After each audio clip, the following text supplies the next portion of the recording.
საღამო მშვიდობის წამაშ ასე მხოლოდ 3 საათი გვაშორებს ახალ წელს 2026 წელი მოდის უკვე და მინდა ერთი სახელისო ამოცანით დავხუროთ ეს წელი.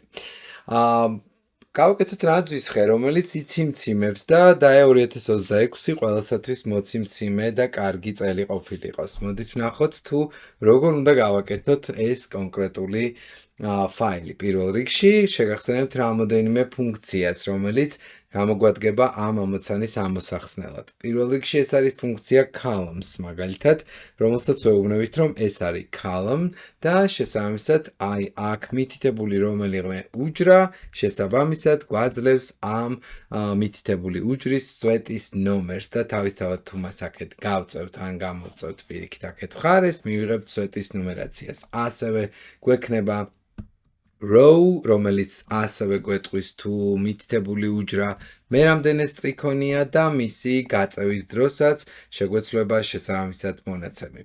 ასევე დაგვჭირდება ფუნქცია, რომელიც არის ABS, ანუ ამ შემთხვევაში ეს არის აბსოლუტური მნიშვნელობა რაიმე უჯრის და თუ ამ უჯრაში იქნება 4, მივიღებთ 4-ს, თუ ამ უჯრაში იქნება -4, მივიღებთ მაინც 4-ს. და ასევე რა თქმა უნდა ჩვენი ყველასათვის ხშირად ცნობილი ტრენინგების პროცესში ფუნქცია rand between, მაგალითად, რომელიც რაღაცა რიცხვებს შორის გვიგენერირებს შემთხვევითი პრინციპით სხვადასხვა რიცხვებს. და ბოლოს, რა თქმა უნდა, ფუნქცია if, რომელიც აუცილებლად დაგვჭირდება. მოდით გავაკეთოთ და დავწეროთ ფუნქცია, მაგალითად, სისვეტში. დავიწყოთ სისვეტიდან დაწერა ფუნქციის. გამოვიყენოთ if ფუნქცია, იმისათვის რომ თუ პირობით ცარიელი უჯრებიც მოგცეს, რაც ვიცით ჩვენ, იმ რას აკეთებს if-ი, აქვე ჩავწეროთ აბსოლუტური მნიშვნელობის ფორმულა, რომელიც columns გააკეთებს და შესაბამისად column ფუნქციაში მივუთითოთ მაგალითად n პირველი უჯრა, რომელიც იქნება გაყინული. n პირველს ვუთითებთ იმიტომ F4 ღილაკით თუ ლეპტოპით ვართ FN4, იმისათვის რომ დააფიქსიროს ეს უჯრა ყოველთვის და უბრალოდ ავიღოთ n უჯრა როგორც ცენტრირებული ჩვენი ნაძვისხის, ასე ვთქვათ, შუქურისათვის, რომელიც თავზე იციმციმებს და შესაბამისად ამ კონკრეტულ ფუნქციაზე ფიქსაციის შედეგად კიდევ უბრალოდ გამოვაკლოთ უბრალოდ column ფუნქცია, როდესაც columns დავწერთ და საერთოდ არაფერს არ მივუთითებთ შიგნით, ეს უკვე თავის თავს გულისხმობს, ანუ იმ ადგილს, სადაც ის არის. და მათი გამოკლების შედეგად, რა თქმა უნდა შევამოწმოთ, რომ ის არის თუ არა ნაკლები ანტოლი row-ზე, რომელიც თავის თავს შეამოწმებს ამ შემთხვევაში და მისი გამოკლებაც -1-ით უნდა დავწეროთ, რომ ეს row-ც, რომელიც ახლა იქნება, გამოკლებული 1-ზე თუ იქნება მასზე ნაკლები, შემდეგ უკვე ნიშნავს, რომ უნდა ჩაგვისვას აუცილებლად rand between. და მოდით ვნახოთ თუ rand between-იც მოგვცა, დავაწერინოთ rand between-ით 1-დან 10-მდე რიცხვები და საბოლოო ჯამში თუ ესეც არა, მაშინ უბრალოდ დატოვოს ცარიელი. და აი ეს ფორმულა, რომელიც ახლა აქ მივიღეთ, გავვრცელოთ მაგალითად y სვეტამდე და ჩამოვიდეთ, მოდით ვნახოთ მაგალითად 11, 12, პრინციპში 12 სტრიქონი. აი აქ მივიღეთ უკვე ნაძვისხის ეფექტი და ეს რიცხვები აუცილებლად გავხადოთ, რაც შეიძლება თანაბარი კვადრატული ფორმის, რომ გქონდეს აი ესეთი სიტუაცია. პრინციპში ნაძვისხეს ძირიც სჭირდება, რომ ესე ვთქვათ, ხო? და ძირი უნდა იყოს ალბათ მოყავისფრო. ამიტომ მოვნიშნოთ და ჩავასხათ ყავისფერი ფერი. ხოლო სხვა დანარჩენ ნაწილებს კი დავადოთ პირობითი ფორმატირება.